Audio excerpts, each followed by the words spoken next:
Hello everyone, welcome back to my channel Study Time. It's me, Devinder Kaur. If you like this video, don't forget to like, share and subscribe to my channel. Stay tuned for more videos. Let's start. In first part of the video, we have discussed about the poem Dust of Snow. Now, in this second part of the video, we will discuss about the question answer of this poem.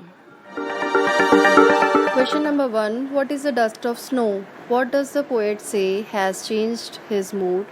How has the poet's mood changed? Answer. A dust of snow means particles of snow or snowflakes. The sudden shower of snow changed poet's mood. The poet's mood changed from sad to happy. The poet felt happy and wants to enjoy the rest of the day. That's it. इस question में बस इतना ही है कि dust of snow क्या है, particles of snow, और सिर्फ पोएट का मूड किस वजह से चेंज होता है, सिर्फ जो शावर होती है स्नो की उसकी वजह से मूड चेंज हो जाता है. जिस तरह से आप सब बच्चों को स्नो फ्लेक्स आप एंजॉय करते हो, आपके ऊपर जब बर्फ़ गिरती है तो उससे एंजॉय करते हो ना, that's it.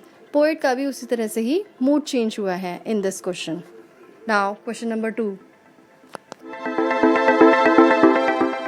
What are the birds that are usually named in poems? वो कौन सी बर्ड हैं जो हमेशा पोएम में यूज़ होती हैं? Do you think a crow is often mentioned in poem? क्या आप सोच सकते हो कि क्रो हमेशा पोएम्स में मैंशन होता है? What images come to your mind when you think of a crow? जब आप क्रो के बारे में सोचते हो कौन सी इमेजेस आती हैं आपके माइंड में? द आंसर इज़ बर्ड्स जो होती हैं वो ग्रेट क्वालिटीज़ जो होती हैं और हमेशा पोएम में यूज़ होती हैं.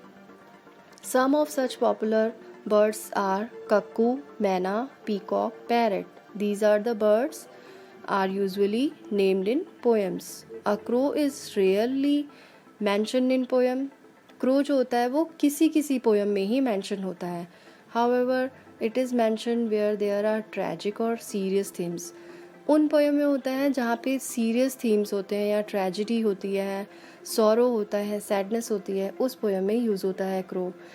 It is looked at ominously, और इसको रिलेट किया होता है सैडनेस से, यानी कि कुछ अशुभ हो गया है. जैसे कि आपके रास्ते से बिल्ली निकल जाती है, कोई आप एक अच्छा शुभ काम करने जा रहे होते हो तो आपको क्या लगता है, ओहो बिल्ली का निकलना अशुभ हो गया. तो उसी तरह से जस्ट लाइक क्रो को भी एक अशुभ माना गया है. When I think of a crow, जब हम क्रो के बारे में सोचते हैं तो क्या इमेजेस आती हैं?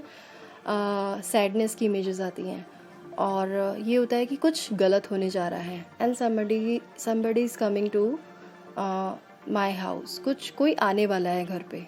That's it. Question number 3. Again, what is a hemlock tree? Why doesn't the poet write about a more beautiful tree such as a maple or an oak or a pine? The answer. Hemlock tree is a poisonous tree with white flowers. Hemlock tree एक poisonous tree है जिसमें कि white flowers होते हैं. The poet writes hemlock tree instead of a beautiful tree because the poet was in sorrow and sad.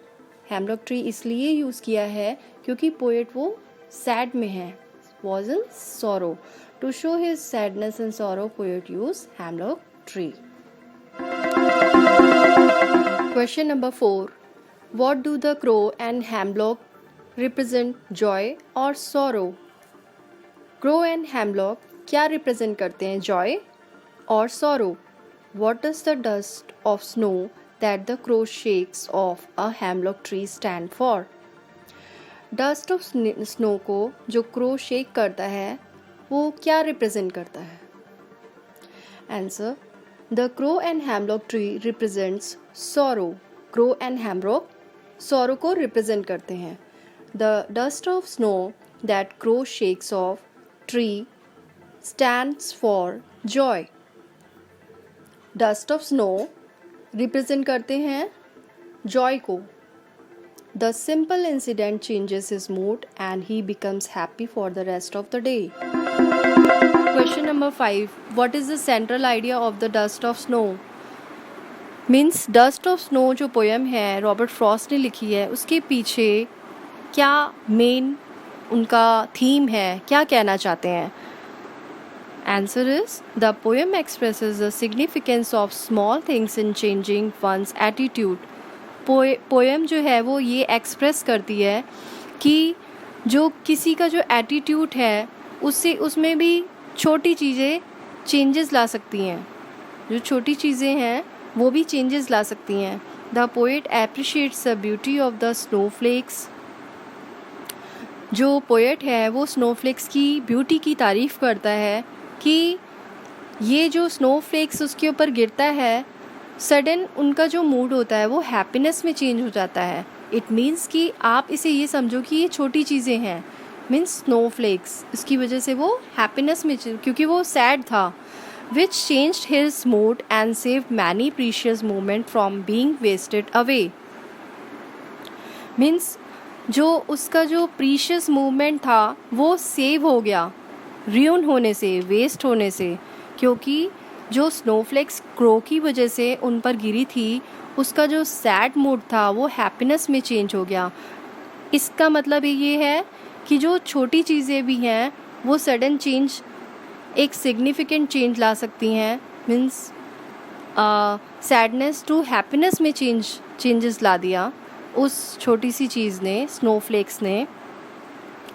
Crow shakes of the snow dust from the hemlock tree. The same way, जिस तरह से crow जो है snow dust को hemlock tree से shakes of करता है, हिलाता है, उसी तरह से पोएट का मतलब ये है कि हम भी दूसरों की हार्ट में जो उनके दुख हैं उसे भी शेक ऑफ कर सकते हैं, जिस तरह क्रो ने स्नो को शेक ऑफ कर दिया. उसकी पोएट के हार्ट को, मूड को सडन चेंज कर दिया, उसको हैप्पीनेस में चेंज कर दिया. This is the central idea of the dust of snow. I hope you have understood about this poem. Thanks for watching this video. Stay safe, stay healthy. Thank you.